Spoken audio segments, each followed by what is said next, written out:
गांधी एक आस्था का नाम है, गांधी विचार है, गांधी एक दर्शन है। गांधी विचार और दर्शन की जड़ें आत्मा में जन्म लेकर उजले संस्कारों का हिस्सा बन जाती हैं। मेरे साथ इस वक्त स्टूडियो में मौजूद हैं इस गहन विषय पर चर्चा करने श्री अनिल त्रिवेदी। त्रिवेदी जी, आपका स्वागत है। नमस्कार। आइए इसी पर हम बात करते हैं श्री त्रिवेदी जी से। देखिए, महात्मा गांधी ने जो हिंदुस्तान के अंदर आने के बाद सबसे बड़ा काम किया, वो लाचार से लाचार मनुष्य, गरीब से गरीब मनुष्य को भी सक्रिय करके देश के लिए, समाज के लिए अपने जीवन को कैसे आगे विकसित करके काम में लाया जा सकता है, वो करने का काम किया है। हजारों की संख्या में गांधी जी का जो आंदोलन था, उसमें हजारों की संख्या में बहनों की जो भूमिका थी। अब शराब की दुकान के सामने महिलाएं पिकेटिंग करेंगी, जहां जिस समाज में, जिस देश के अंदर ये कल्पना है कि स्त्रियां जो घूंघट निकाल के रहना चाहिए, घर के बाहर नहीं निकल सकती, महात्मा गांधी ने अपनी प्रेरणा से अपना जो सोच था, संगठनात्मक सोच था, उसको लेके इस देश के अंदर वो चमत्कार करके बताया कि एक दो नहीं, हजारों हजार की संख्या में महिलाएं घर से निकल के आई और उन्होंने सत्याग्रह करने का काम किया। मैं ये कहना चाहता हूं इस अवसर पे कि हमारे जो नौजवान साथी हैं, जो इस समय गति के पीछे बावले हुए जा रहे हैं, आज के काल में जो सबसे बड़ा सवाल उठाया जाता है कि गांधी जो है गतिहीन चीज है।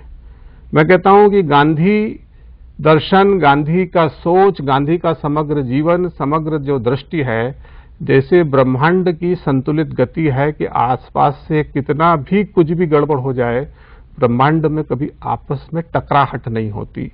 ऐसे ही गांधी का जो दर्शन है, उसका कोई भी विरोधाभास ऐसा नहीं हो जो किसी भी किस्म के प्रदूषण को निकालता है। गांधी जी ने एक बार एक बहन को पत्र लिखा कि कोई तुम्हें कितना भी अपशब्द कहे, कितना भी भड़काए, तुमको उसके प्रति क्रोध नहीं आना चाहिए। विनोबा भी यही कहते थे। गांधी ने जिनको सबसे पहले सत्याग्रही के रूप में घोषित किया, उनका भी ये कहना था। लोग कहते हैं कि बापू आपको इतने लोग गाली बकते हैं।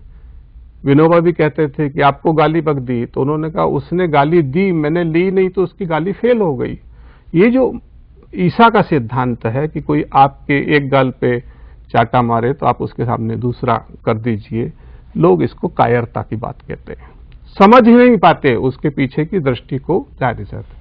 किसी के ऊपर कोई अपशब्द कहना या किसी के ऊपर पिटाई करना या किसी के ऊपर हमला करना या किसी के ऊपर छुप के बम फेंकना, ये मनुष्यता की असफलता का सबसे बड़ा उदाहरण है।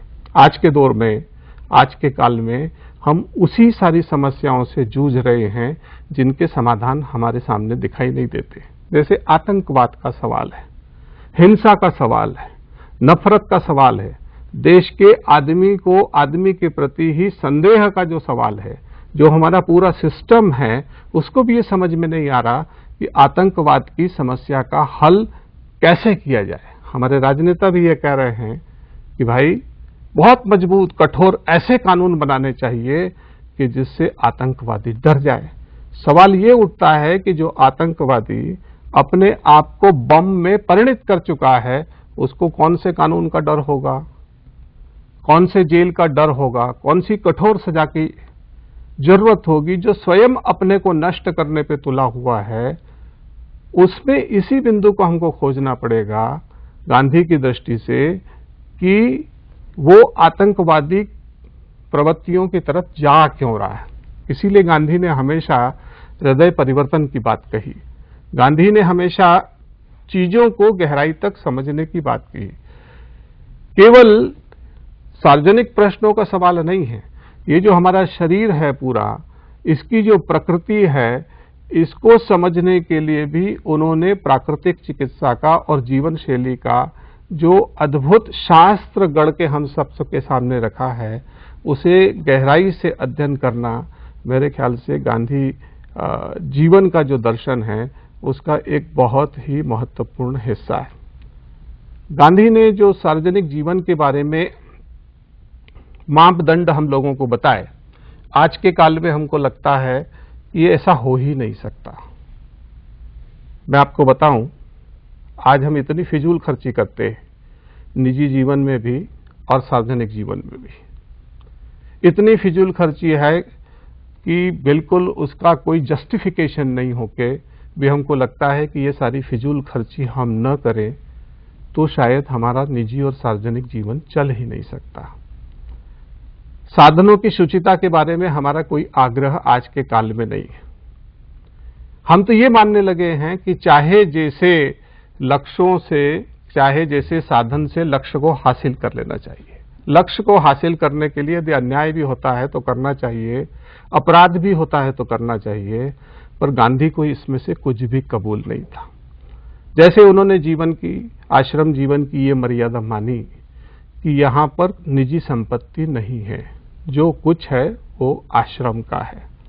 अब गांधी जी की जो आश्रम की गृहस्थी थी, सार्वजनिक रसोड़ा था, उसी में सबके लिए भोजन बनेगा, किसी के लिए विशेष रूप से भोजन नहीं बनेगा। एक दिन गांधी जी के कुछ परिवारजन के यहां से छोटे बच्चे गर्मी की छुट्टी में आश्रम में आ गए। सहज ही राष्ट्रमाता कस्तूरबा को घर में अपने भतीजी भतीजी आए हैं, छोटे छोटे बच्चे आए हैं, उनके मन में ये मोह जागा कि इनके लिए मैं हलवा बना के इनको नाश्ते में दे दूं। उन्होंने बता दिया। अगले दिन शाम को गांधी जी को प्रार्थना में मालूम पड़ा कि आज आश्रम का नियम भंग हुआ है। माता कस्तूरबा ने अपने 3 बच्चों को जो मेहमान के रूप में घर आए, हलवा बना के खिलाया है। गांधी जी एकदम विचलित हो गए कि ये तो मेरे घर में ही चोर हो गया। अब बता दीजिए कि एक प्रेमल मां ने अपने पोते पोतियों को, भतीजे भतीजियों के लिए मोहवश हलवा बना दिया।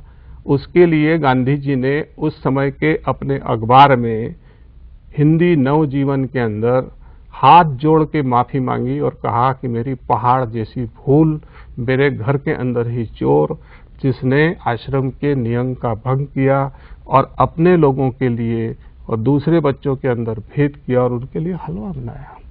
हम में से कोई कल्पना कर सकता है क्या, निजी जीवन में, सार्वजनिक जीवन में कोई भी इस पराकाष्ठा तक जाकर अपनी बात को कहने का, अपनी गलती को मानने का साहस करने की तो बात छोड़िए, हमारे दिमाग में विचार भी नहीं आता ये कोई चोरी है। गांधी जी ने कहा था, जो टॉलस्टॉय का जो विचार था ब्रेड लेबर का, मतलब हर प्राणी को अपने भोजन की व्यवस्था खुद करनी चाहिए। दूसरे के द्वारा कमाई हुई चीज के ऊपर हमने नहीं खाना चाहिए। वो ब्रेड लेबर की बात करते थे कि हम स्वयं करें, हम स्वयं पैदा करें। आज पूरी दुनिया में इसी को यदि व्यापक तरीके से देखा जाए तो यही सबसे बड़ी समस्या बन के खड़ी हुई है या नहीं हुई। अभी हाल ही में अमेरिकी राष्ट्रपति जॉर्ज बुश ने कहा था कि हिंदुस्तान